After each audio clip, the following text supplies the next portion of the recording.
주 하나님 독생자 예수 날 위하여 오시었네. 내 모든 죄 다 사하시고 무덤에서 부활하신 나의 구세주 살아계신 주 나의 참된 소망 걱정 근심 사라졌네. 사랑의 주내 갈 길 인도하니 내 모든 삶의 기쁨 늘 충만하네. 주 안에서 거듭난 생명 도우시는 주의 사랑 참 기쁨과 확신 가지고 예수님의 도우심을 믿으며 살리. 살아계신 주 나의 참된 소망 걱정 근심 사라졌네. 사랑의 주내 갈 길 인도하니 내 모든 삶의 기쁨 늘 충만하네. God sent his son, they called him Jesus. He came to love, heal and forgive. He lived and died to buy my pardon. An empty grave is there to prove my Savior lives. Because He lives, I can face tomorrow. Because He lives, all fear is gone. Because I know He holds a future, and life is worth the living just because He lives. 예, 한 곡 더 찬양 드리겠습니다. 407장 드리겠습니다. 407장 똑같이 1, 2절 한국말 1절 영어로 드리도록 하겠습니다. 예, 영어로 찬송 부르시기 불편하시면 한글로 그냥 부르셔도 됩니다. 예, 3절 부르시면 되겠습니다. 예.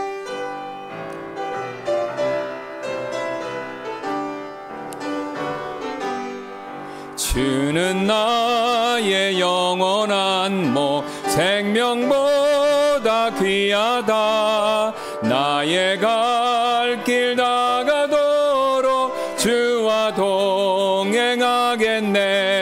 주께로 가까이 주께로 가오니 나의 갈 길 다가도록 주와 동행하겠네. 세상 부귀 안일함과 모든 명예 버리고 험한 길을 가는 동안 주와 동행하겠네. 주께로 가까이 주께로 가오니 나의 갈 길 나가도록 주와 동행하겠네. Thou my everlasting portion, more than friends or life to me. All along my pilgrim journey, Savior, let me walk with thee. Close to thee, close to thee, close to thee, close to thee. All along my pilgrim journey, Savior, let me walk with thee.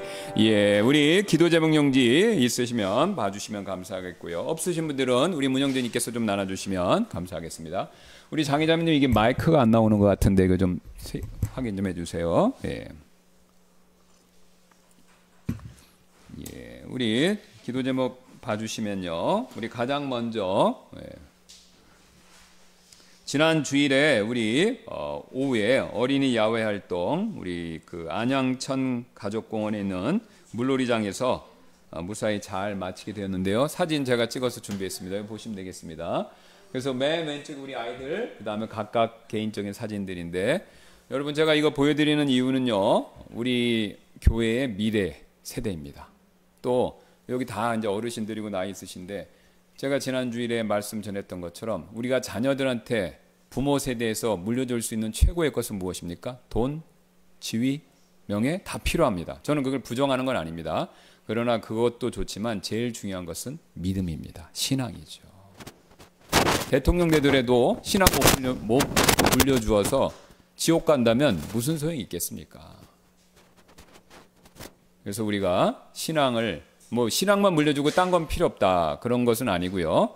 우리가 다른 것도 다 물려줘야 되지만 신앙 물려주는 것에 가장 큰 역점을 줘야 된다. 왜냐하면 하나님이 그렇게 출애굽기에서 말씀하셨잖아요. 표적과 이적을 펼치시는 목적이 자녀들에게 너와 내 아들과 내 자손들에게 가르치게 할 목적으로 그거를 하나님이 보여주셨다. 이렇게 말씀하셨기 때문이죠. 그래서 우리도 마찬가지입니다. 감사하게도 이제 우리 아이들이 점점 늘어나고 있어요. 자연적인 출산을 통해서도 많이 늘어나고 있고 또 이렇게 또 새롭게 하나님이 보내주셔서도 늘고 있고 그리고 어쨌든 교회 아이들이 많은 것은 복이죠. 그렇죠? 왜냐하면 아이들이 있어야 우리가 또 귀엽기도 하고 이쁘기도 하고 물론 아이들이 이제 또 약간 사고도 치고 뭐 그런 거 있지만 우리가 또 큰 사랑으로 아량으로 받아들일 수 있는 부분이니까 그래서 우리 아이들이 신앙 안에서 이렇게 잘 클 수 있도록 잘 성장할 수 있도록 늘 잊지 말고 기도 부탁드리도록 하겠습니다. 그래서 우리 아이들 위해서 꼭 기도해 주시고요. 그 다음에 우리 송지율 우리 황건희 자매님 아시죠? 주로 이쪽에 앉으시는 우리 김순영 어머님 또 따님이시고 손주 되는데 우리 이제 지율이가 코, 목 이렇게 귀까지 이 호흡기 계통이 계속 안 좋습니다. 오랫동안 이 문제가 있었는데 이제 우리가 기도를 많이 해드려야 되겠다 이런 생각이 들었습니다. 우리 감사하게도 이승진 자매님, 채원이하고 하윤이는 많이 좋아졌습니다. 그래서 여기 보시는 것처럼 이제 물놀이도 갈 수 있을 만큼 많이 좋아졌고요. 폐렴이란 거 다 마찬가지로 우리가 기도 많이 했는데 지우리를 위해서 2주 연속도 못 나왔습니다. 그래서 코, 목 이렇게 좋아지도록 기도 부탁드리도록 하겠습니다. 그 다음에 세 번째 요새 날씨가 너무 덥습니다. 오늘 말복인데 너무너무 덥습니다. 그래서 탈진하시거나 아니면은 더운데 이렇게 다니시면 탈진하시고 또 너무 더우시다고 그 에어컨 밑에 계시면 냉방병 걸리시죠? 그 다음에 또 요새 코로나까지 도니까 이게 참 건강을 지키기가 쉽지 않습니다. 뭐 코로나인지 냉방병인지 그리고 또 이게 에어컨 안 쓰려고 밖에 나가시면 또 너무 덥고 그래서 무더운 날씨에 건강 잃지 않도록 우리 서로를 위해서 기도해 주시기를 부탁드리도록 하겠습니다. 그 다음에 또 한 가지 있습니다. 네 번째로 우리 이번 주에 그 교회 재정보고 상반기 재정보고를 위한 사무총회가 있는데 은혜롭게 잘 진행되도록 지난번에 우리 침례도 하나님이 은혜롭게 잘 이끌어 주셔서 너무너무 감사했고 지난주 입회식도 너무 감사했죠? 예, 너무너무 감사했어요. 6분이 한꺼번에 입회하시고 또 거기서 귀한 간증도 해주시고 그래서 너무너무 감사했습니다. 마찬가지로 우리 이번에 사무총회도 은혜 가운데서 하나님께만 영광이 되는 뭐 자기 뜻과 생각을 이렇게 펼치시고 말씀하시는 거 좋습니다. 우리는 침례교육이기 때문에 신앙의 자유를 존중하기 때문에 자유롭게 말씀하시는 거 굉장히 귀하게 여기는데 이걸 자유롭게 얘기할 때 태도가 또 중요하죠. 막 내 거를 관철시키려고 그러고 그게 막 안 받아들이면 기분 나빠하고 이거는 그리스도인으로서 적절한 태도가 아닙니다. 그래서 남을 나보다 항상 낫게 여기라는 우리 주님의 말씀처럼 다른 분이 A라는 의견을 내도 나와 맞지 않는다 하더라도 우리가 존중해주고 또 잘 생각하고 또 필요하다면 죄가 아닌 거라면 수용해 줄 필요가 있는 거죠. 그래서 우리가 이제 지금까지 잘 해오셨는데 그런 자세를 계속해서 잘 견지하실 수 있도록 그래서 은혜로운 사무총회가 되도록 기도 부탁드리도록 하겠습니다. 그 다음 우리 교회 성도분들의 영적 성장 또 양적 성장을 위해서요. 우리 요즘에 형제님들이 기도를 굉장히 많이 하고 계십니다. 굉장히 많이 하고 계시고 그래서 하나님께서 감사드리는 내용 중에 하나인데 우리가 교회에서 기도를 많이 해야 되는 거 너무나도 잘 아는데 우리 형제님들이 중심돼서 기도에 지금 열심을 내고 계십니다. 그래서 우리 계속해서 기도하고 우리가 영적으로 성장할 수 있도록 그렇게 기도 부탁드리도록 하겠습니다. 그 다음에 여기 우리의 늘 국가 있죠. 우리 브루나이 그 아시는 것처럼 말레이시아의 그 보르네오 섬 위에 있는 조그만 나라인데요. 순위 이슬람 80%고 기독교인 7.1%, 그래서 불교 기타. 그래서 여전히 뭐 신앙의 자유가 아주 뚜렷하게 있는 국가는 아닌데 위에서 또 많은 선교사님들이 가셔서 복음 전하고 교회가 세워질 수 있도록 위에서 기도 부탁드리도록 하겠습니다. 참고로 우리 어떤 형제님이 저한테 이제 유튜브를 보내주셨는데 이란에 있는 우리 같은 침례교는 아니지만 일반 교회 이제 선교사님이신데 이란에서 선교 사역을 하시다가 10년 있다가 이제 추방돼서 오셨다고 그 간증을 제가 좀 들어봤는데 놀라운 사실을 들었습니다. 거기 이란에 있는 지하교회가 부흥한다고 합니다. 부흥하고 있대요. 부흥. 이란이 그 거기서 그 이슬람 중심 국가잖아요. 지금 이스라엘하고 싸우려고 그러고. 그래서 이란이 굉장히 이슬람 중심 국가인데 거기에 지하교회가 하나님의 은혜로 엄청나게 폭발적으로 성장하고 있다고 합니다. 그래서 그 신앙 때문에 더 놀라운 사실은요. 그 사람들이 신앙 때문에 추방을 당한대요. 그럼 옆으로 어디로 가면 터키도 이슬람이지만 거기는 서구화가 많이 되어서 훨씬 더 종교의 자유가 있대요. 그러면 이란에 있는 사람들이 이란 사람은 아랍인이 아닙니다. 그 사람들은 페르시아예요. 그 에스더가 활동했던 데가 지금의 이란이에요. 페르시아. 그러니까 그 이란 사람들이 신앙이나 여러저기 정치적인 문제로 인해서 그 터키로 난민이 돼서 가는데 그 난민이 돼서 간 이란 사람들이 터키 사람이랑 또 다른 지역에서 온 난민한테 복음을 전한다고 합니다.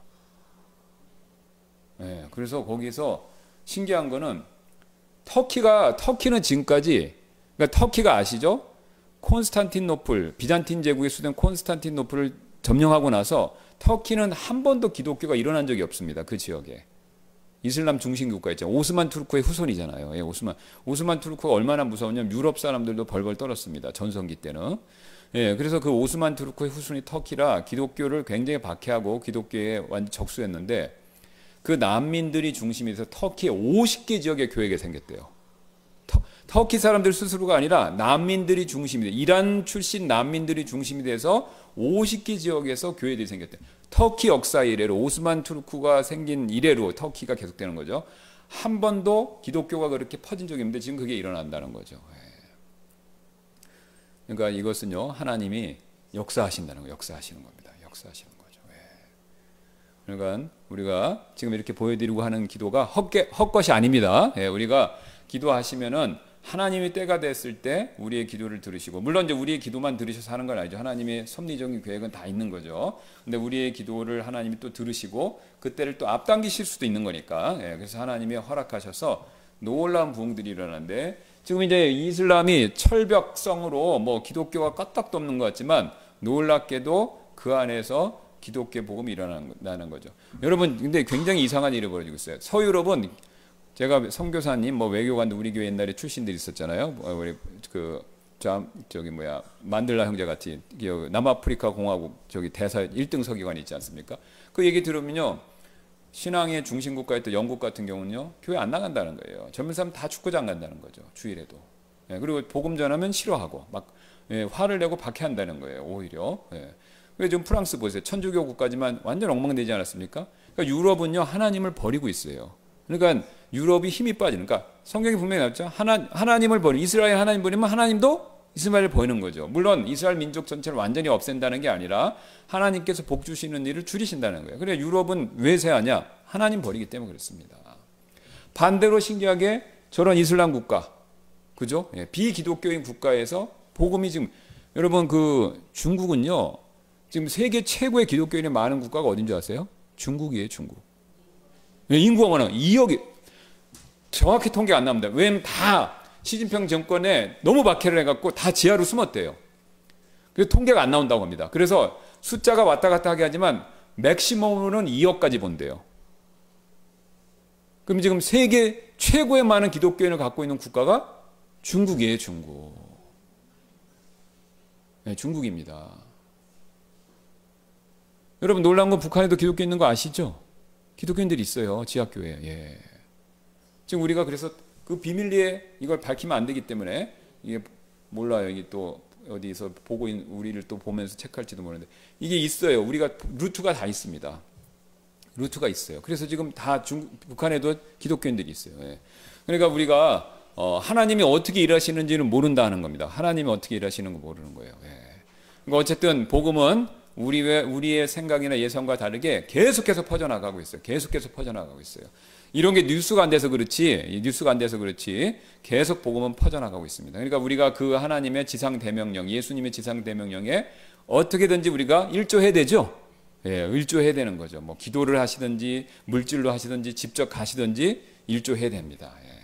그러니까 지금 세상은 분명히 마지막 때를 향해서, 예수님 오실 때를 향해서 점점점 다가가고 있는 거, 이거는 사실이에요. 언제 오실지는 모르고, 언제 오신다는 얘기는 사람마다 신학 입장에서 차이가 있지만 오시는 건 똑같아요. 다 동의하는 겁니다.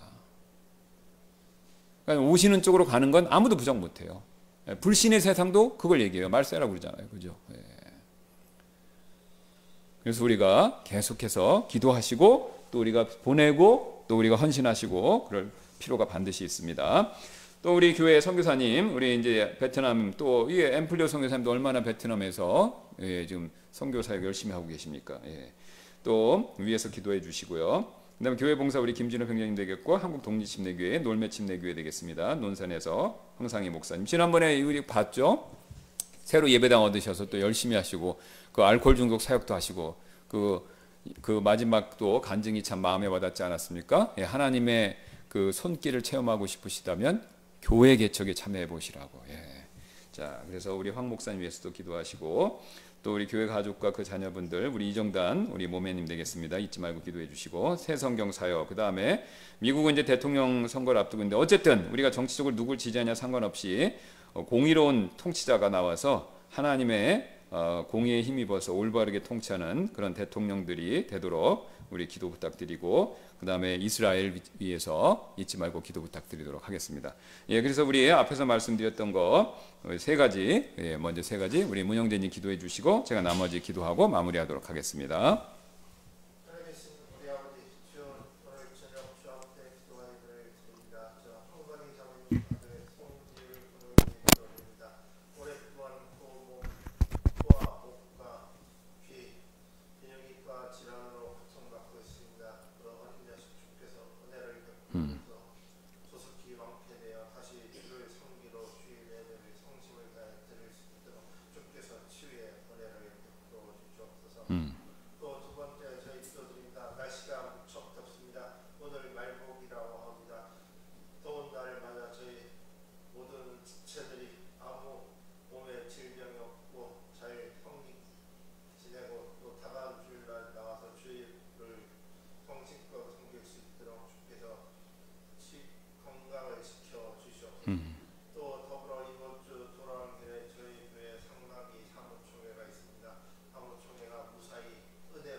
감사합니다. 주님께서 오늘 또 우리가 무더운 날씨 가운데서도 잊지 않고 하나님의 예배당에 나와서 하나님을 이렇게 섬기며 찬양하며 기도할 수 있는 은혜를 베풀어 주셔서 감사를 드립니다. 오늘 또한 귀한 대접의 손길을 통해서 우리가 또 좋은 음식도 하나님께로부터 공급받을 수 있게 해주셔서 감사를 드립니다. 준비하신 손길에 하나님께서 함께하여 주옵소서. 또 주님, 우리가 이 시간 여러 선교사님들 위해서 또 우리가 후원하는 교회의 목사님들 위해서 기도하기를 원합니다. 하나님께서 그분들 기억해 주셔서 지금 우리가 제가 앞에서 잠깐 짧게 얘기했던 그 간증의 그 이야기들처럼 복음은 우리가 원하든 원치 않든 세상이 그것을 받아들이든 받아들이지 않든 하나님의 거대한 뜻과 계획 안에서 계속해서 끊임없이 퍼져나가고 있습니다. 그 거대한 복음의 물결을 사탄도 막을 수 없고 불신자도 공산주의자들도 심지어는 다른 종교를 믿는 사람들도 막을 수가 없습니다. 왜냐하면 하나님께서 일하시기 때문입니다. 하나님께서 일하시는 그 놀라운 복음의 역사에 우리도 참여하기를 원합니다. 우리도 동참하기를 원합니다. 우리도 그 일조하기를 원합니다.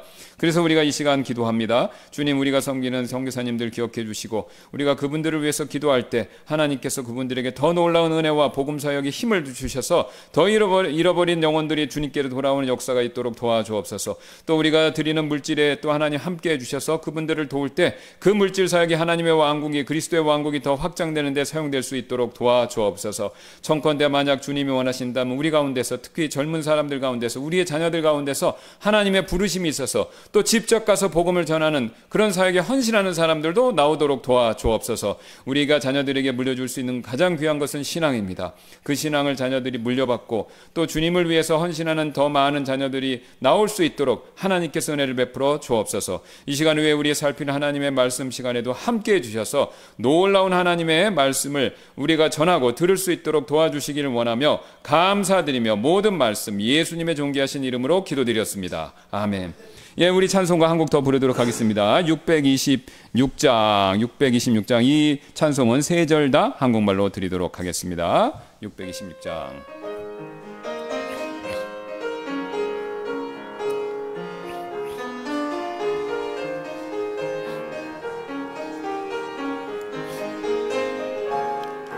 내 영혼의 그 깊은 데서 맑은 가락이 울려나네.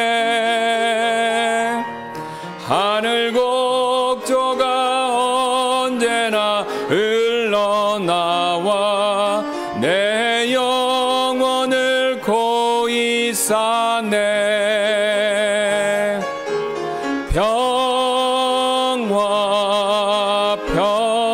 평화로다 하늘 위에서 내려오네.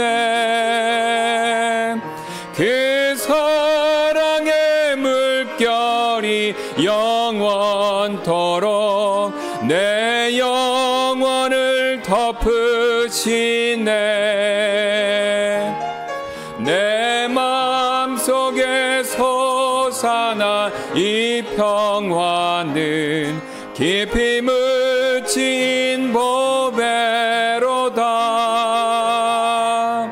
나의 보화를 캐내어 가져갈 자 그 누구랴 안심일세.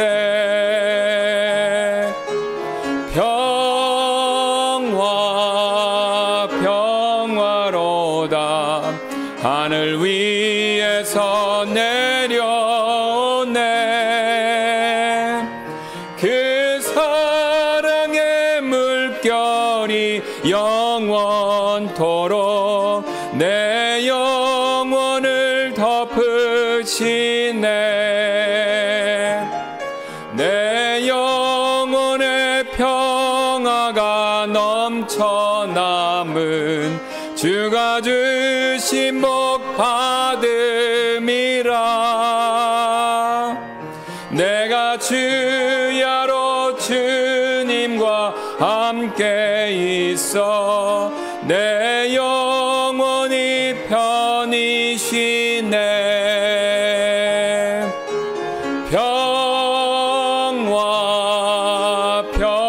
평화로다 하늘 위에서 내려오네. 그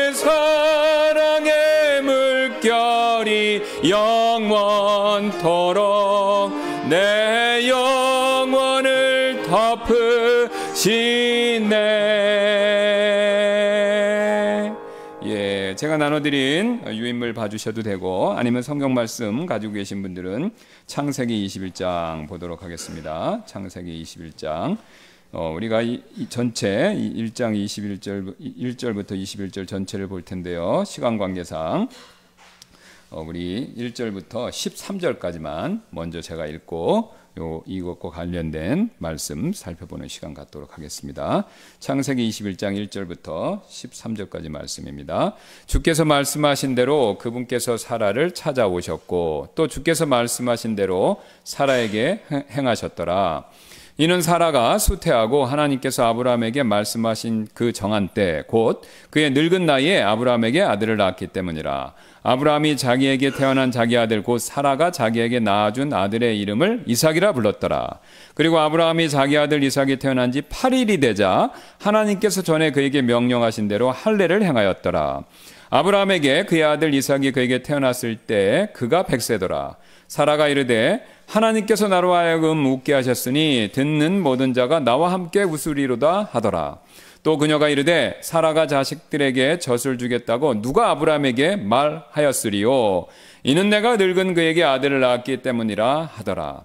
아이가 자라 젖을 떼고 이삭이 젖을 떼던 바로 그날에 아브라함이 큰 잔치를 베풀더라. 사라가 이집트 사람 하갈이 아브라함에게 낳아준 아들이 이삭을 조롱하는 것을 보았더라. 그런즉 그녀가 아브라함에게 이르되 이 노예 여자와 그녀의 아들을 쫓아내소서. 이는 이 노예 여자의 아들은 내 아들 곧 이삭과 함께 상속자가 될 수 없기 때문이다 하더라. 자기 아들로 인하여 이 일이 아브라함의 눈앞에 큰 근심거리가 되었더라. 하나님께서 아브라함에게 이르시되 그 아이나 내 노예 여자 때문에 그것이 내 눈에 근심이 되지 않게 하고 사라가 내게 말한 모든 것에서 그녀의 목소리에 귀를 기울이라. 이는 내 씨가 이삭 안에서 부름을 받을 것이기 때문이라. 또한 노예 여자의 아들도 내 씨이기 때문에 내가 그로부터 한 민족을 만들리라 하시더라. 아멘. 자, 우리가 지금까지 살펴봤던 것처럼 20장까지 살펴봤던 내용처럼 여러분 드디어 그 불가능했던 일이 현실이 되었죠? 예. 오늘 읽었던 말씀처럼 100세, 90세 아브라함과 사라가 드디어 약속의 자녀를 낳은 거죠. 예. 이 사실은 굉장히 중요한데요. 아이를 낳았다라는 거, 기적같이 낳았다라는 사실도 중요하지만 그거보다 더 중요한 부분이 있죠. 바로 뭡니까? 하나님이 자신의 약속을 지키셨다 이거죠. 이게 중요합니다. 여러분 우리 하나님은요 못하시는 게 한 가지 있어요. 못하시는 게 한 가지가 있는데 그게 뭐냐면요 거짓말하는 겁니다. 하나님은 거짓말을 못해서 물론 하실 수는 있지만 안 하신다라는 거죠. 왜냐하면 하나님이 거짓말하는 순간 그분은 하나님이 아니신 것이기 때문에 하나님은 거짓말을 하실 수 있지만 거짓말을 절대로 안 하십니다. 왜냐하면 하나님은 그렇게 되면 자기 모순에 빠지기 때문에. 여러분 이 거짓말을 제일 잘하는 사람의 그 존재가 누구죠? 사탄. 그렇죠? 거짓의 아비 루시퍼. 예, 근데 우리 인간은 하나님과 루시퍼 사탄 사이의 중간입니다. 그렇죠? 진실을 말할 때도 있고 거짓을 말할 때도 있죠. 예. 그런데 우리 하나님은요 거짓을 말씀하시는 법이 절대로 없다 이겁니다. 그래서 우리 사실 여러분 저도 그걸 이제 많이 느꼈는데요. 큰 신앙, 큰 믿음 다 갖고 싶으시죠? 아브라함처럼 칭찬받고 다윗이나 바울처럼 인정받는 신앙 갖고 싶으시죠? 예, 그렇다면요. 하나님이 거짓말 안 하신다. 이 사실을 믿는 거 굉장히 중요합니다. 나는 정직해 나 스스로 그렇게 우리가 많이 생각하지만 뭐 상대적으로 맞습니다. 그리스도인들 상대적으로 정직하죠. 거짓말 덜 하죠. 그러나 우리도 거짓말을 완전히 안 하는 것이 아니기 때문에 나도 모르게 거짓말을 하고 또 거짓말하는 거에 영향을 받기 때문에 그 거짓말하는 습성에서 다른 사람을 보고 심지어는 하나님을 봅니다. 그러니까 우리는 본능적으로요. 죄된 본성 때문에 하나님도 그러실까? 이게 깔려 있는 거예요. 하나님이 정말로 약속을 100% 지키실까? 이거에 대한 의심이 있는 겁니다. 그 의심의 출처가 어디냐면요. 나입니다. 그 중에서도 나 중에서 어디냐면요. 나의 정직하지 못한 모습. 여기서 나오는 겁니다.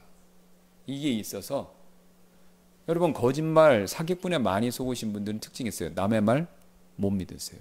아니, 믿으려고 안 해요, 일부러. 누가 와서 뭘 얘기하면요, 그렇게 크게 당하셔서, 뭐 보세요, 보이스피싱, 뭐 사기꾼 이런 거 당하시면요, 놀라셔갖고 트라우마가 생겨갖고요, 누가 와서 좋은 얘기하고 그 다음에 좋은 제안을 하더라도요, 안 믿어요. 오히려 의심부터 합니다. 꼼꼼히 따지시는 거예요. 그래서 우리가 그런 본성을 가지고 태어났기 때문에 하나님께도 나도 모르게 그런 생각을 무의식적으로 합니다. 그러니까 약속을 못 믿는 거죠. 약속을. 그래서 하나님이 이걸 일찌감치 아시고 아브라함한테, 그러니까 아브라함을 큰 신앙, 하나님 친구라고 인정받았잖아요. 그러면 큰 신앙으로 하는데 하나님이 첫 번째 테스트가 뭐냐면 나는 약속을 지킨다. 쉬운 얘기로 하면은 나는 거짓말 안 한다.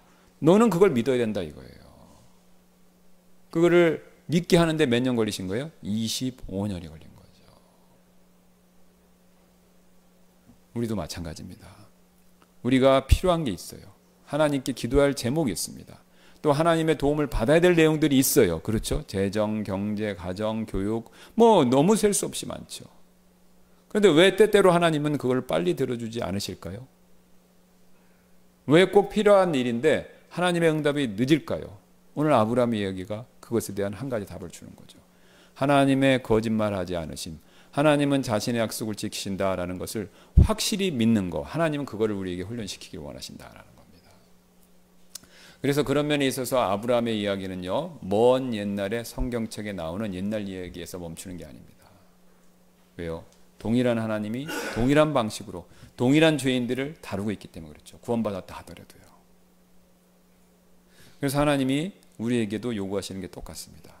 나는 거짓말하지 않는 약속을 지키는 신실한 주 하나님이니 너희는 그것을 믿고 따르라. 이겁니다. 이 평생 우리가 믿음을 가지고 전진해야 될 그 주제라는 것이죠. 그래서 하나님은 1절에 주께서 말씀하신 대로 그분께서 사라를 찾아오셨고 또 주께서 말씀하신 대로 사라에게 행하셨더라. 놀라운 거죠. 놀라운 사실입니다. 2절에 이렇게 나옵니다. 이는 사라가 수태하고 하나님께서 아브라함에게 말씀하신 그 정한 때, 이 정한 때가 중요합니다. 이 정한 때는 사람이 정한 게 아닙니다. 누가 정하신 거죠? 하나님이 정하신 것이죠. 정한 때, 곧 그의 늙은 나이에, 그러니까 하나님이 늙은 나이에 낳도록 정하셨다라는 거죠. 아브라함에게 아들을 낳았기 때문이라. 왜 늙은 나이가 됐을까요? 앞에서 말씀드렸던 것처럼 우리에게 충분한 믿음이 부족했기 때문인 거죠. 수세기 후에 바울이 이 내용을 더 구체적으로 설명해 줬죠. 사실 지금 아브라함이 100세, 사라 90세에 아들을 낳았는데 이삭이지 않습니까? 근데 그 이삭을 낳은 것으로 끝나는 게 아닙니다. 그 이삭이 계속해서 자손을 낳는 가운데 누가 오십니까? 약속된 메시아 그리스도가 오시는 거예요. 대략 한 2000년 뒤에 그리스도가 오시는 겁니다. 근데 하나님이 그 내용을 일부러 아브라함한테 얘기해 주셨어요. 12장에 나오지 않습니까? 12장 3절 너를 축복하는 자들에게 내가 복을 주고 너를 저주하는 자에게 내가 저주를 내리리니 내 안에서 땅의 모든 가족이 복을 받으리라. 그렇죠. 그 내 안에서 땅의 모든 가족들이 복을 받고 그 약속의 씨를 주시는데 그 약속의 씨가 누굽니까? 그리스도시잖아요. 그죠? 그리스도잖아요. 그러니까 하나님은 벌써 이삭 뒤에 그리스도가 올 것을 예견하신 거예요. 그래서 하나님이 아브라함에게 지금 이삭을 주신다는 것은 뭐냐면요, 그리스도를 주신다는 약속을 성취하기 위해서 그걸 이루신 거죠. 자, 그래서 하나님께서 바로 예수 그리스도를 주실 것을 염두에 두시고 이삭을 먼저 주신 거죠. 그래 갈라디아 4장 4절에 이렇게 얘기합니다. 그러나 충만한 때가 이르렀을 때 하나님께서 자신의 아들을 보내셔서 한 여자에게서 나게 하시고 율법 아래 있게 하셨으니. 그러니까 사도 바울이 그걸 아는 겁니다. 자, 그러면 여기서 제가 한 가지 질문 드리겠습니다. 앞에서 우리가 교제하면서 나눴던 얘기인데요. 아브라함은 처음에 창세기에 자기가 불러서 씨로 인해서 복을 받고 그 뒤에 그리스도가 오실 것이다. 그거 우리만큼 알았을까요? 몰랐겠죠. 우리는 압니다. 왜요? 진짜 예수님 오셨으니까. 그렇죠. 그리고 예수님 오셔서 예수님이라는 증거 충분히 다 보여주셨으니까. 근데 아브라함은 그런 게 하나도 없었어요. 그냥 하나님이 약속된 씨를 주실 것이고 그 씨를 통해서 땅의 모든 사람들이 복받는다. 이 내용이 전부인 겁니다. 그러니까 우리는요, 아브라함보다 아는 내용이 훨씬 많습니다. 왜? 하나님 말씀을 다 이미 받았고 지나간 기독교의 역사가 있으니까. 근데 아브라함은 기독교인은 아니죠. 유대인이지만 어쨌든 신앙의 출발점에 있는 사람. 아브라함부터 신앙이 출발됐지 않습니까? 유대인들이. 그러니까 아브라함은 이만큼, 우리는 이보다 훨씬 크게 많은 걸 갖고 있었어요. 자, 그러나 그와 우리는 공통점이 있습니다. 둘 다 믿었다라는 거죠. 적은 내용을 믿든 많은 내용을 알고 믿든 믿음이 중요한 겁니다. 믿음을. 그러니까 작은 내용을 얘기해도 믿어야 그게 큰 믿음인 거죠. 많이 가르쳐주고 안 믿으면 소용없는 거죠. 그러니까 아브라함 믿음이 왜 크냐? 간단한 내용 아주 조금만 하나님이 가르치셔도 그걸 믿은 거죠. 아주 쉬운 예로 아이들이 있어요. 여기 있고 있는데 이제 아이들한테 뭘 시킵니다. 조금 어려운 일이에요. 그러면 두 가지 케이스가 있죠. 어떤 아이들은 너무 말을 잘 들어요. 그래서 그냥 가서 아이야 뭐뭐뭐 해라. 그렇게 하면 듣는 아이가 있고요. 이 아이는 순종하는 게 좀 약한 거예요. 그러면 납득을 시켜야 돼. 이렇게 해야 되고 그걸 왜 하면 저렇게 되고 저렇게 해야 되고 저렇게 되고 한참 설명해서 순종한 아이가 있어요. 그러니까 굉장히 뭐 합리적이지만 이 얘기를 다 해줘야 순종하는 거예요. 그러면 첫 번째 아이하고 둘째 아이하고 순종했을 때 누가 칭찬받을 아이입니까? 첫 번째죠. 왜 그렇죠? 부모님 말을 그대로 믿으니까. 그럼 부모님 말을 믿는다는 건 뭐예요?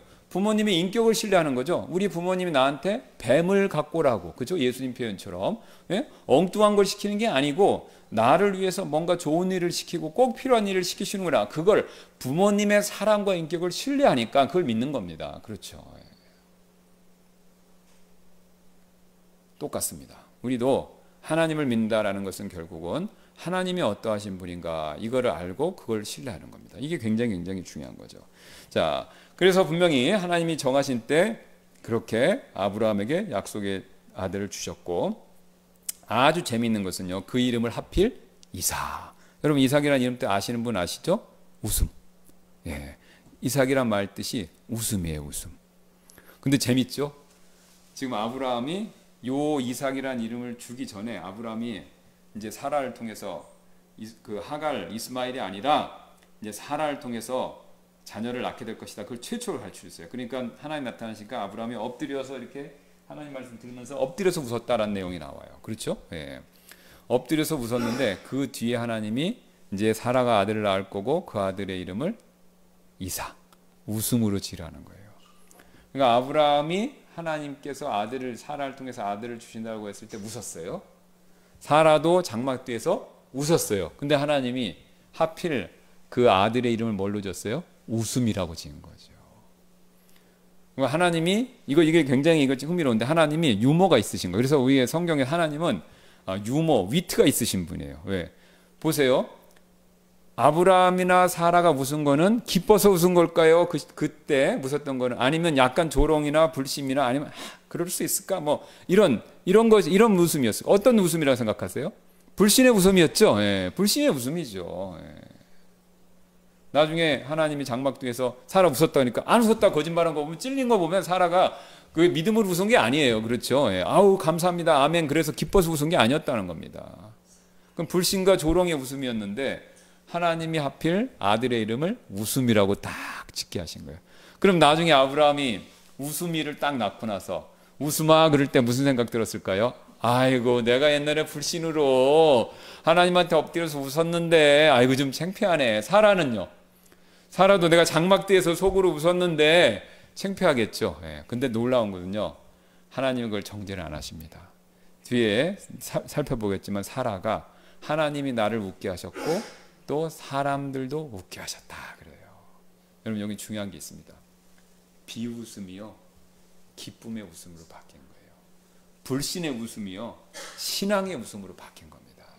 여기서 뭘 발견할 수 있습니까? 하나님은 합력하여 선을 이루신다. 그들의 비웃음을 하나님은 기쁨의 웃음으로 바꿔주시는 거예요. 불신의 웃음을 신앙의 웃음으로, 믿음의 웃음으로 바꿔주시는 거예요. 여기서 하나님의 은혜가 얼마나 놀랍습니까? 그렇죠? 우리 같으면 왜 웃었어? 하고 혼낼 수도 있는데 하나님은 그 방법을 안 쓰시고 점잖게 오히려 합력하여 선을 이루셔서 아브라함과 사라에게 교훈을 주시는 겁니다.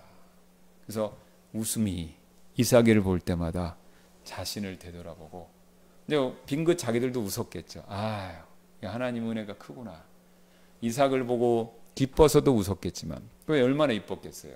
또 하나님이 하신 일에 대한 기쁨의 웃음이기도 하고, 또 자기 자신의 과거를 생각하니까 창피해서 생긴 너털 웃음일 수도 있고. 하나님은 이렇게 우리에게 궁극적으로 좋은 걸 주신다라는 것을 보여주고 계신 거죠.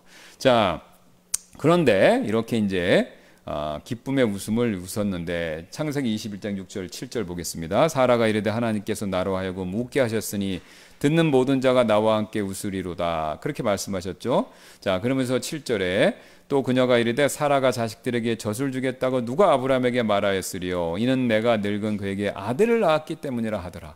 엄청, 우리 나이 드신 우리 모매님들은 아실 거예요. 옛날에만 해도 그 자녀 못 낳으면, 아들 못 낳으면 어떻습니까? 죄인 아닌 죄인이죠. 그렇죠? 예. 집안이 또 좋아요, 막. 그죠? 예. 옛날처럼 양반이고 서양식으로 좀 귀족이고, 또 요즘식으로 하면 재벌들이야. 그러면 누구를 꼭 낳아야 돼요? 아들을 낳아야 되지 않습니까? 아들을. 그죠? 아들을 낳아야 돼요. 근데 아들을 낳아야 되는데 못 낳았단 말이죠. 그 당시는 농경사니까 아들을 안 낳으면 안 돼요. 왜? 농사 짓고 사냥하고 뭐 유목생활 하려면 남자가 있어야 되는 겁니다. 그래서 아들을 낳아야 되고, 이 가업이 있는데 그 가업을 물려주려면 아들이 있어야 되는 거예요. 근데 사라가 그걸 못했으니 얼마나 마음이 아팠겠습니까? 그런데 드디어 아들을 낳은 거예요. 그리고 얼마나 자랑스럽겠어요. 그러니까 사라의 마음이 지금 막 하늘을 나누는 거죠. 이렇게 지금 막, 누가 젖을 주겠다고 아브라함에게 말하겠느냐? 내가 늙은 그에게 아들을 낳았다. 뭐, 그러니까 이제 이게 소문이 싹 났겠죠. 제가 조사를 해봤습니다. 기네스북 보니까요, 자연 출산으로 최근까지 기네스북에 오른 겁니다. 자연 출산으로 최고령으로 낳은 사람의 그 나이가 뭐냐면, 아들을 낳았는데 72세, 인도 분인데 72세의 아들을 낳았어요. 자연 출산으로. 인공 출산으로는 66세에 낳은 분도 있었는데, 쌍둥이를 낳으신 분도 있는데, 어쨌든 자연 출생으로 기네스북에 오른 분이 최고 연령이 72세입니다. 근데 그거보다 거의 20년, 18년 정도 나이가 더 들었는데도 안 거예요. 이거는 불가능합니다. 의학적으로 불가능해요. 게다가 왜 더 불가능하냐? 여자의 그 경수가 끊어졌잖아요. 그죠? 그럼 이건 불가능한 겁니다. 그러면 낳을 수 있는 방법이 현대의학에서는 체외 임신 이런 거잖아요. 그죠? 근데 그런 것도 젊어야 되는 거지. 그게 이제 수정을 시켜갖고 자궁에 착상시키는 것도 이 자궁에 건강해야 되는 거지. 90살 먹은 사람의 그 자궁에 그게 착상이 될까요? 안 되죠. 불가능한 겁니다. 그러니까 이게 의학적으로 불가능한 일이 벌어진 거죠. 그러니까 난리가 났겠죠. 막 소문이 났을 겁니다. 와, 어떻게 90세, 100세, 90세 이걸 낳느냐. 막 이제 그 당시 이제 지금같이 뉴스가 있었으면 해외 토픽, 세계 토픽감이었죠. 예.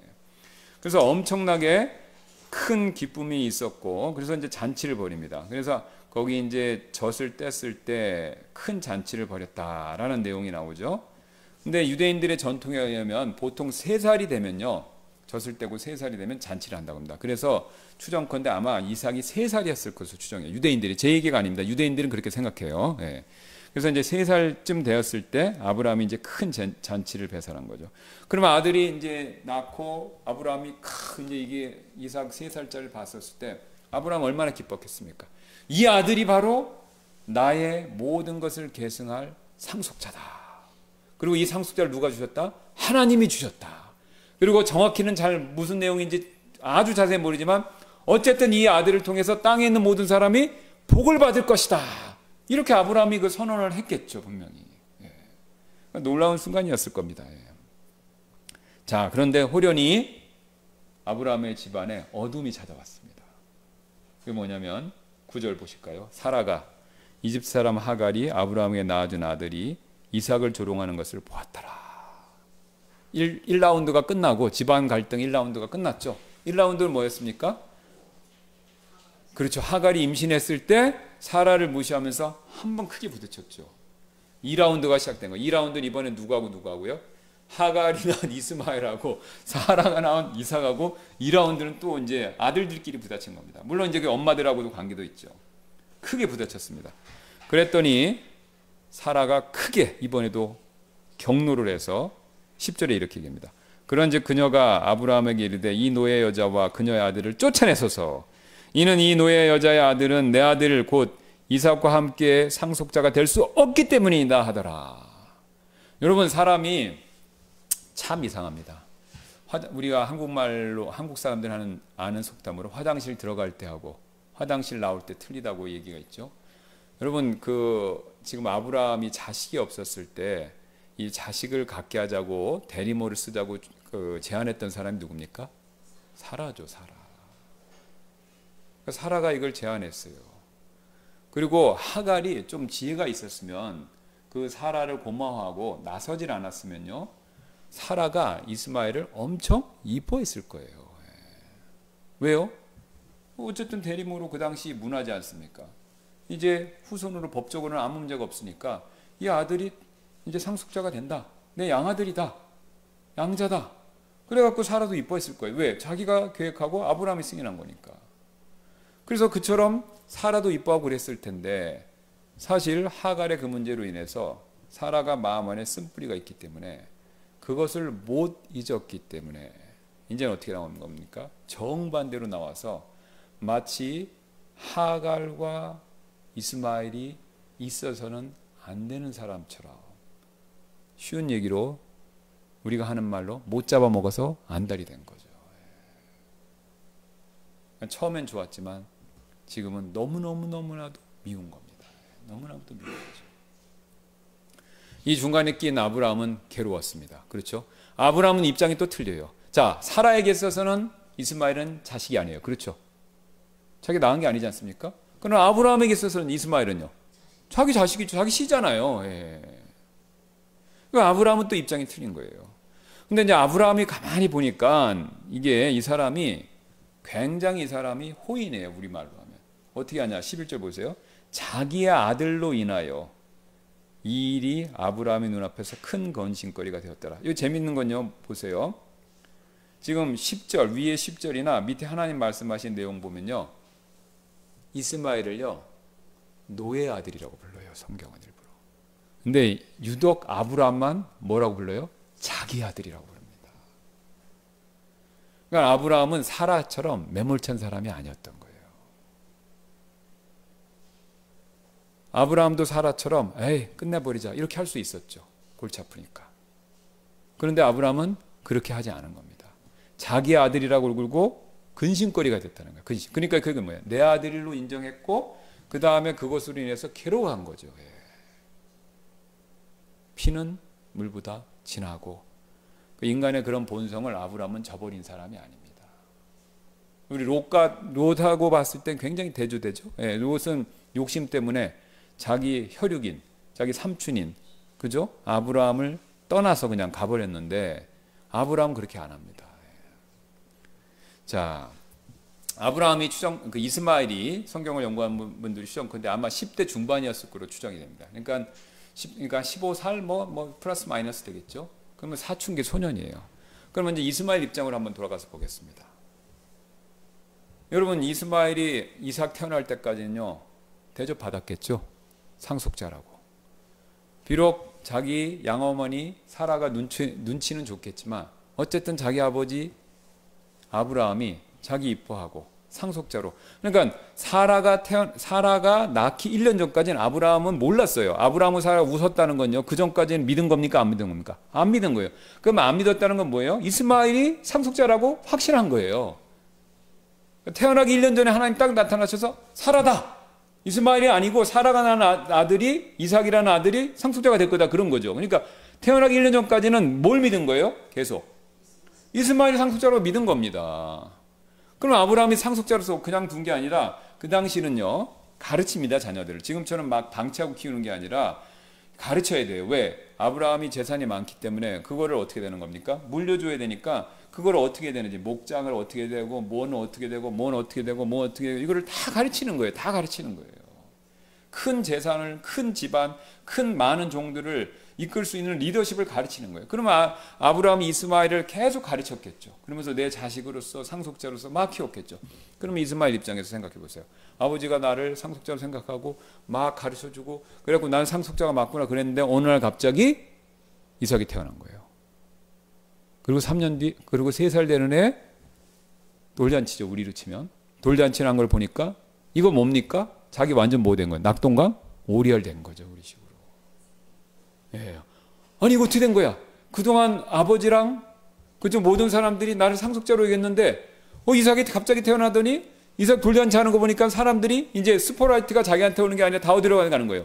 이삭한테로 다 가는 거예요. 막 기적이다 하고 사람들이 좋아하고 이삭 보고 좋아 웃고 그런 거예요. 이제는 이스마엘 보면 이러는 거죠. 이제 얼마나 상실감이 컸겠습니까? 이스마엘이. 우리는 모릅니다. 이스마엘이 어떤 식으로 이삭에게 조롱했는지, 뭐 놀렸는지 때렸는지 그 내용은 안 나와요. 그러나 어쨌든 이삭을 조롱했죠. 예, 조롱은 했어요. 그리고 그 조롱한 일이 결국은 누굴 건드렸습니까? 사라의 마음속에 깊은 곳에 있던 쓴뿌리를 다시 일으킨 거죠. 사실 여기서 우리가 중요한 것을 하나 배울 수 있는데요. 우리 마음속에는 다 쓴뿌리가 있습니다. 그렇죠? 근데 그 쓴뿌리가 한번 건드려지면요 쉽게 나와요. 그러니까 그 쓴뿌리를 관리를 잘해야 됩니다. 뒤에서 자세히 살펴보겠지만 아브라함은 그걸 잘 관리했어요. 그러나 사라는 어떻습니까? 그 관리하는 일에서 실패했다라는 걸 보여줘요. 왜요?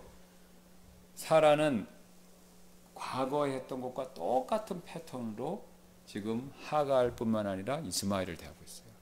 그러나 아브라함은 변화된 모습을 보여주는 거죠. 자세히 뒤에서 살피겠습니다.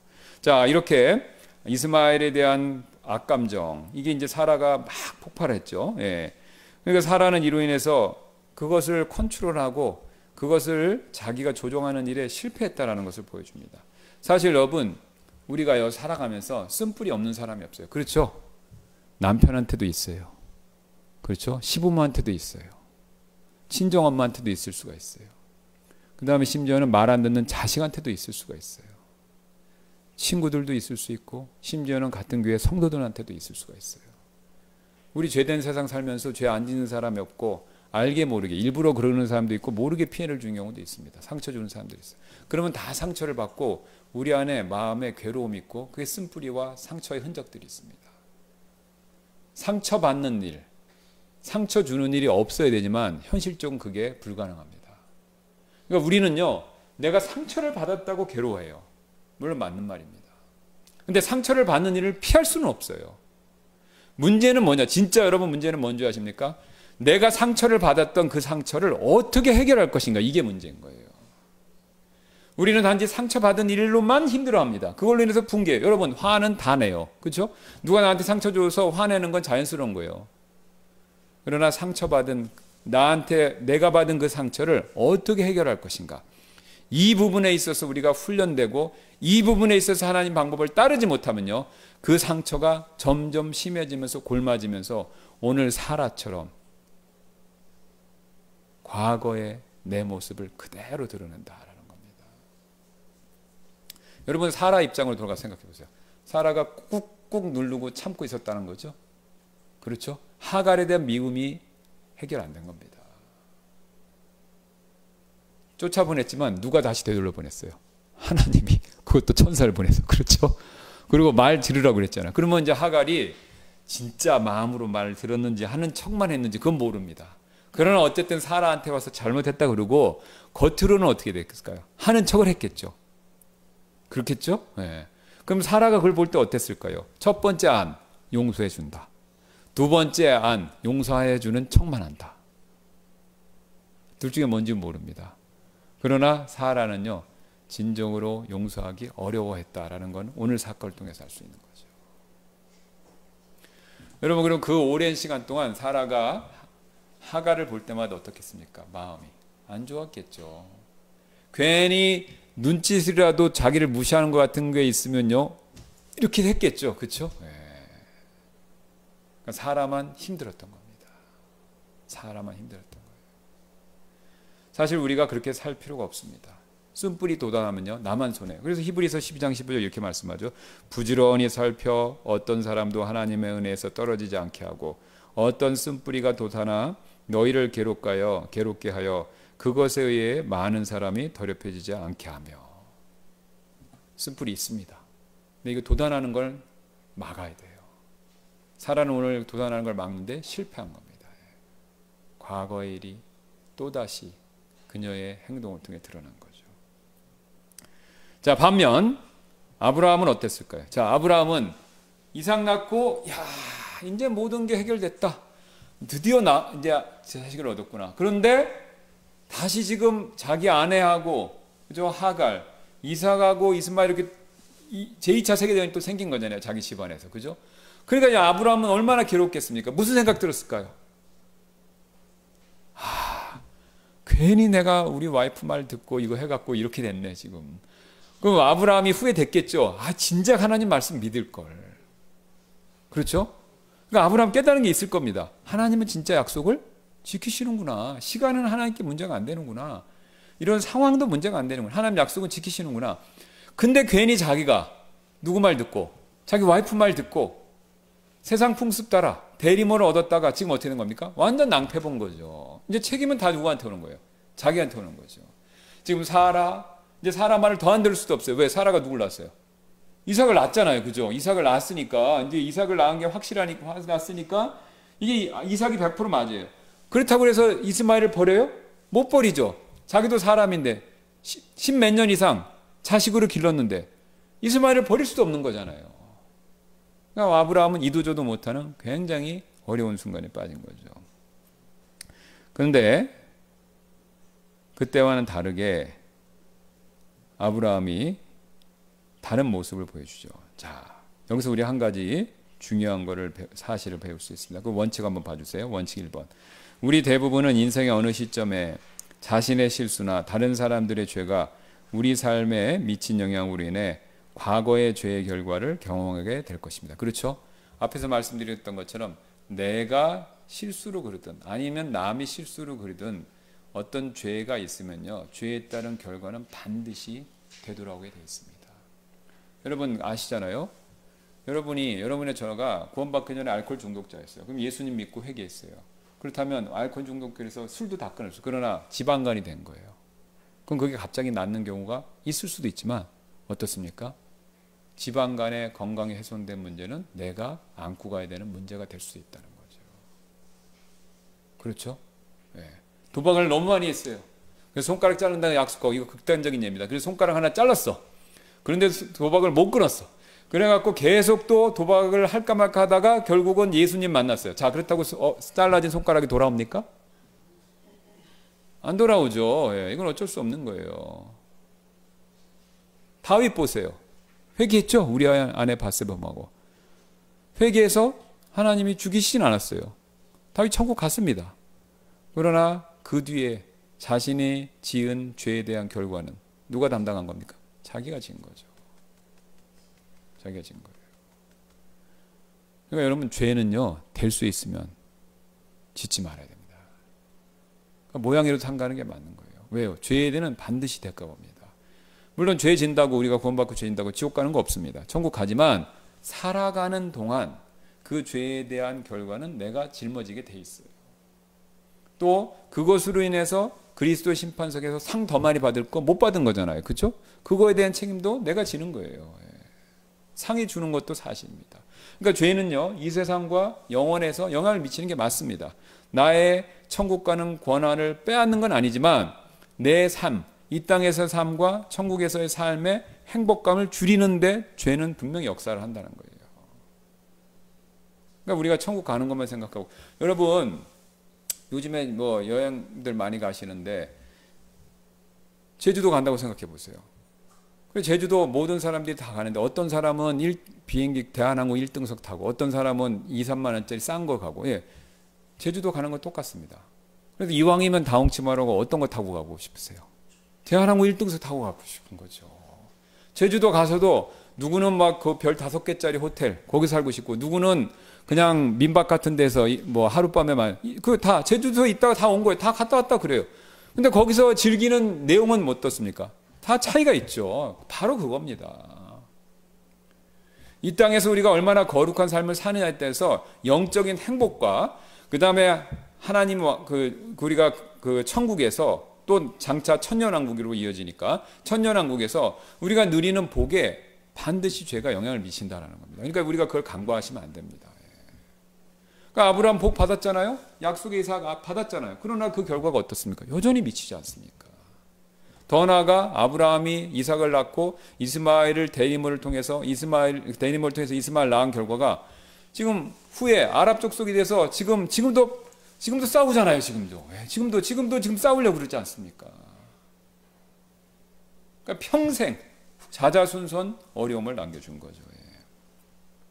그래서 우리는요, 명심해야 됩니다. 죄의 결과는 내가 반드시 짊어질 수밖에 없다. 그러니까 죄는 안 지려고 할수록 좋은 거죠. 갈라디아서 말씀했죠. 6장 7절. 속지 말라. 하나님은 조롱당하지 아니하시나니 이는 사람이 무엇을 심든지 그가 또한 그것을 거둘 것이기 때문이라. 이는 자기 육신에게 심는 자는 육신으로 썩는 것을 거둘 것이나 성령에게 심는 자는 성령으로부터 영존한 생명을 거둘 것이기 때문이라. 또 우리가 선하게 행하는 일에 지치지 말지니 이는 기진하지 아니하면 정하신 때 우리가 거둘 것이기 때문이라. 여러분, 심는 대로 거두는 거 맞습니다. 때는 하나님이 정하시지만 결과는 반드시 정해진 거예요.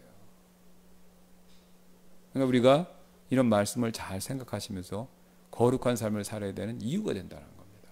여러분, 구원파가 구원만 강조하기 때문에 문제 있다고 그러죠. 여러분, 잘못하면 우리도 그럴 수 있습니다. 우리가 구원의 신앙에서만 머무르면요, 이런 죄에 대한 결과를 내가 져야 된다는 걸 간과할 수가 있어요. 말씀드렸죠. 나 제주도 갔다 왔는데 무슨 비행기표로 어디서 묵다 왔는데 이거에 대해서는 자신 있게 말 못하는 거죠. 하나님은 우리에게 1등석으로 별 5개짜리 그런 호텔에서 묵는 것 같은 그런 영적인 복을 주시기를 원하시는 거예요. 근데 내가 다 그거를 차버리는 거죠. 오늘 아브라함이 그 실수 저지른 거죠. 가만히 견뎠으면은 이삭 왔으면은 집안에 이런 1, 2차 세계대전 안 생겼을 텐데 이게 문제 생긴 거 아닙니까? 자, 빠르게 두 번째 경우를 보도록 하겠습니다. 근데 아브라함은 근데 이제 여기서는 바뀌었어요. 옛날에는 어떻게 했습니까? 사라 손에 맡겼죠. 그럼 보세요. 사라가 지금 독이 막 오른 거예요. 첫 번째 이스마엘 하갈이 했었을 때 막 독이 올린 거예요. 그러니까 막 독이 올랐는데 그녀한테 이걸 맡기면 어떻게 되는 겁니까? 그러면 이제 하갈 죽으라는 소리잖아요. 그러니까 남자답지 못한 겁니다. 자기가 중재를 했어야죠. 그러니까 하갈을 불러다가 말 잘 들어. 그 다음에 사라한테는 용서해 주시오. 신앙인이니. 이렇게 중재해야 되는 거잖아요. 그렇죠? 그죠? 예. 제가 목사라면 아브라함한테 상담하면 그렇게 할 수밖에 없어요. 그렇잖아요. 그죠? 예. 그러면 사라 편 들어서 하갈을 죽이시오. 이렇게 얘기하면 안 되잖아요. 그렇죠? 예. 근데 아브라함 어떻게 했습니까? 알아서 하시오. 죽일 줄 알았으니까. 예.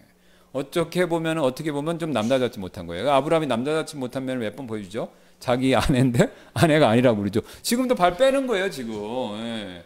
지금 잘못하면 중간에 있으면 자기가 양쪽이 끼어서 양쪽 맞는 거예요. 그죠? 사라가 만약 하갈이 안 할래요 그러면은 어떻게 하는 거예요? 또 이게 자기하고 또 하갈하고 싸워야 되죠. 또 여기 사라를 잘 조절을 못하면 잘 달래지 못하면 그냥 사라가 엄청 바가지를 긁을 거 아니에요. 그러면 이제 자기 중간에 곤란해질 것 같으니까 아브라함이 싹 빠진 겁니다. 알아서 하시오. 자, 근데 이번엔 그렇게 안 했습니다. 사라한테 맡기지 않고 사라의 말을 따르지 않고 그가 굉장히 근심하며 고민했죠.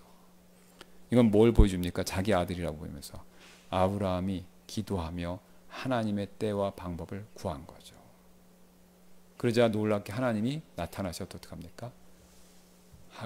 사라의 말을 들어라. 자, 2번 들었어요. 아브라함은. 첫 번째 또 사라의 말 들었어요. 그죠? 두 번째도 사라의 말 들었어요. 근데 첫 번째하고 두 번째 사라의 말 들은 경우는 차이점이 있어요.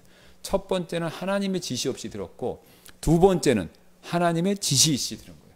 그랬더니 첫 번째 들었을 때 하나님의 지시 없이 들었을 때는 집안에 난리가 났던 거고 하나님의 지시를 받고 들었을 때는 집안이 잠잠해진 거죠.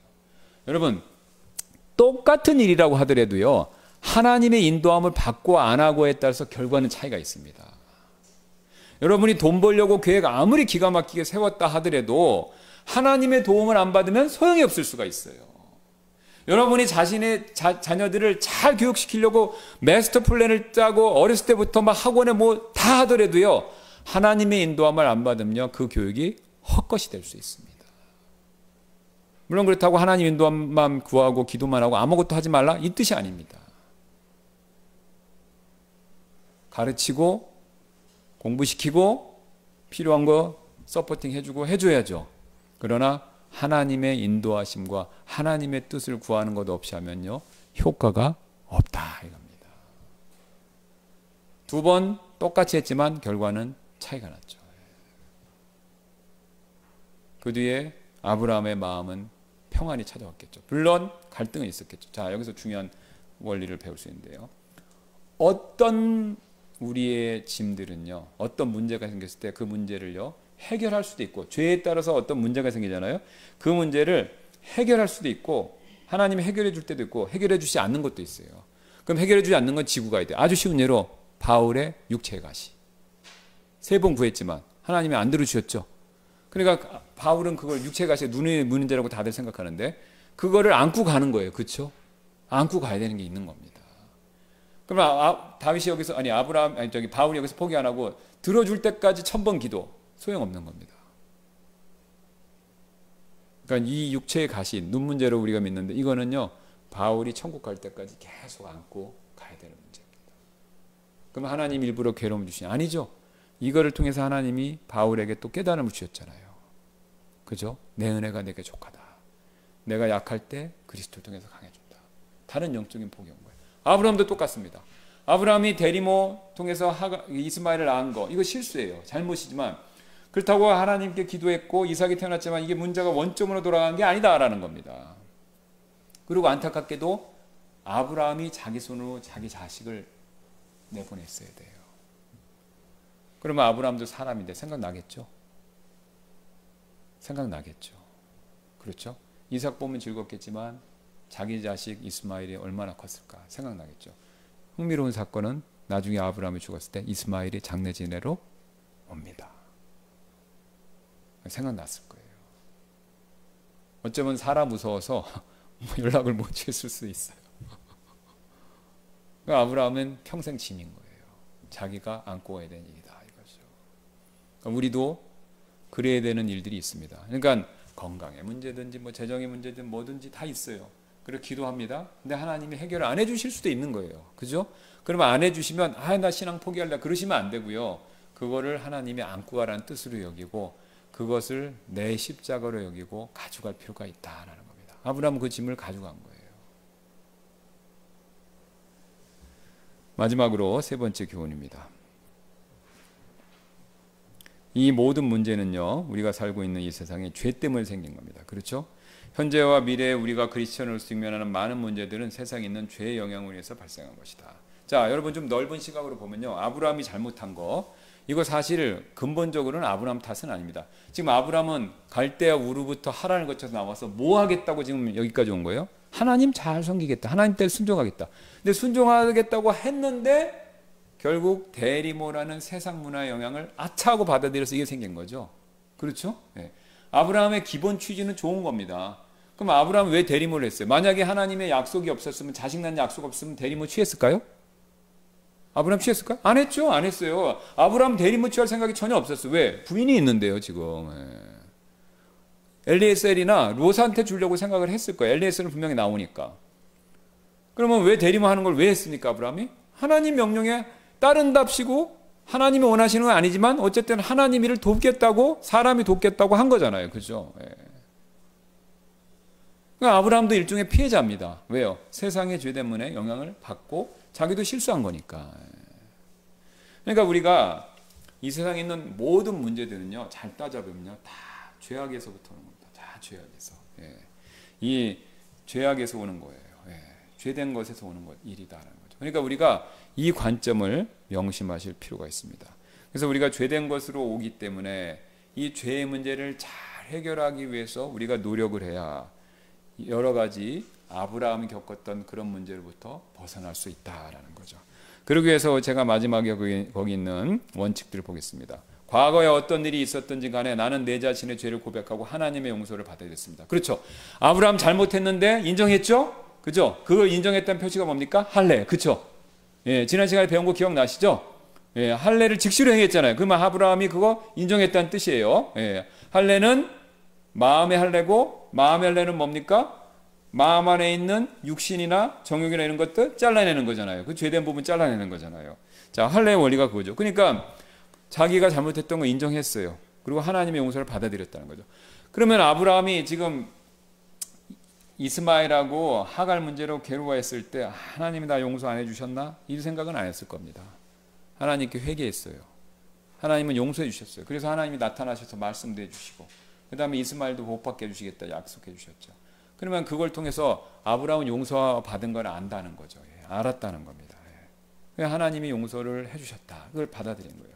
자, 그러나 내가 인생에서 직면하고 있는 문제들이 나에게 죄를 지은 다른 사람들에게 약이 된 것이라면 나는 그들을 의지적으로 용서했습니다. 나는 비통함과 분노가 내 삶을 지배하도록 허락하지 않을 것입니다. 이건 이제 사라에게 해당되는 거죠. 사라의 경우는 어떻게 했습니까? 용서 못했죠. 용서 못했어요. 그러니까 쓴뿔이 나오니까 2차 세계대전은 또 일어난 겁니다. 근데 사라같이 하면 안 된다라는 거죠. 사라같이 하면 안 된다라는 겁니다. 누구만 손해요? 사라만 손해죠. 사라만. 사실 저를 보세요. 사라가 화 안 내도 하나님의 뜻은 뭡니까? 이스라엘하고 하갈은 시간이 되면 분리해요. 그건 갈라디아에서도 나오고 창세기도 말하는 거예요. 그러니까 사라가 또 빨리 그러니까 하나님의 뜻과 계획보다 사라가 또 육신적으로 빨리 나온 거예요. 그러니까 보세요. 사라가 안 그랬어도 하나님이 적당한 때 나타나셔서 떠나보내라. 그러면 사라는 아무 문제가 없는 거잖아요. 그렇죠? 그러면 사라하고 아브라함 갈등도 없고 아무 문제 없는 거예요.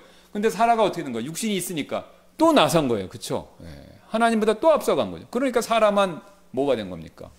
지금 괜히 육신적인 사람 된 거죠. 그럼 왜 사라가 이렇게 됐습니까? 자기 안에는 쓴뿌리. 그거 해결 못한 거죠. 못한 거죠. 그걸 해결했으면 사라가 악역을 맞지 않았어도 된다. 이겁니다. 세 번째.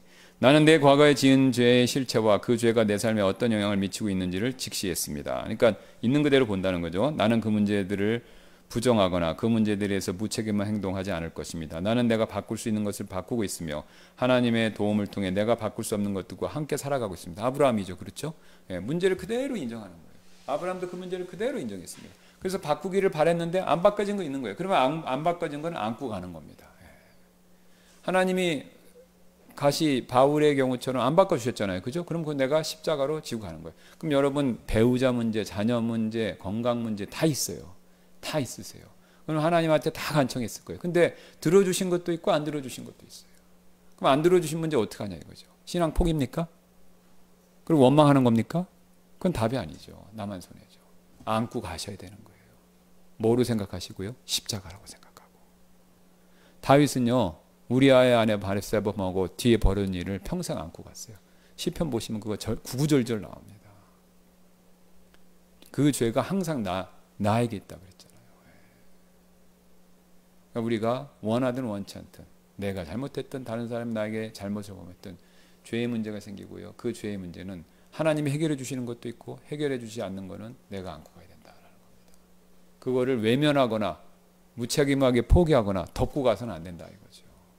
아브라함이 왜 훌륭합니까? 안 덮었어요. 이번엔 받아들이고 자기가 책임을 졌다라는 거죠.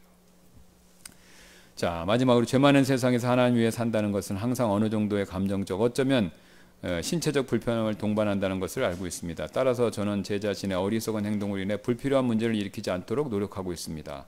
저는 문제들에도 불구하고 예수 그리스도를 위해 살기 위해 내가 할 수 있는 모든 것을 하고 있으며 때로는 그것이 나의 개인적인 손실과 다른 사람들의 나에 대한 거부로 이어질 수 있더라도 그렇게 할 것입니다. 그렇죠? 믿음으로 산다는 거 어려움이 있어요. 사실 아브라함도 말씀드렸죠. 믿음으로 살려고 하니까 이런 실수가 생긴 겁니다. 그렇죠? 그래서 믿음을 생기면 어떤 때는 어려움이 있습니다. 좋은 일도 있지만 어려움들이 있어요. 그러나 어려움이 있어도 합력하여 선을 이루어 주시잖아요. 하나님이. 또 내가 그 잘못한 일을 지고 갈 때 예수님이 약속해 주셨죠. 내 멍에를 지라고 했어요. 예수님이 같이 지어주는 겁니다. 아브라함이 그 짐을 질 때 하나님이 도와주셨잖아요. 나타나셔갖고 사람의 말을 따르라. 아브라함이 십자가를 질 때 하나님이 옆에서 하나님이 나타나셔서 그 십자가를 짓는 일을 도와주신 것, 지는 일을 도와주신 거죠. 마음의 짐을 내려주신 거예요. 그러니까 내가 잘못해도 내가 십자가를 져야 되더라도 하나님은 우리를 외면 안 하십니다. 도와주시는 거예요. 근데 그게 어쩔 수 없어요. 내가 만들어낸 일이기 때문에. 근데 하나님이 그거를 안 없애주시는 거예요. 그럼 내가 그걸 그대로 가지고 가야 되는 겁니다. 근데 하나님은 혼자 가게 내버려 두신 게 아니라 하나님이 함께 져주신다. 그게 아브라함의 인생에 쭉 나타나는 여정입니다. 시간이 되었기 때문에 여기까지 하고 기도하고 마치도록 하겠습니다. 감사합니다. 오늘도 말씀을 통해서 아브라함의 여러 가지 원리를 내 삶에 적용하고 또 우리도 그 원리대로 살며 실천할 수 있는 저희가 되도록 도와주시기 원하며 감사드리며 모든 말씀 예수님의 존귀하신 이름으로 기도드렸습니다. 아멘.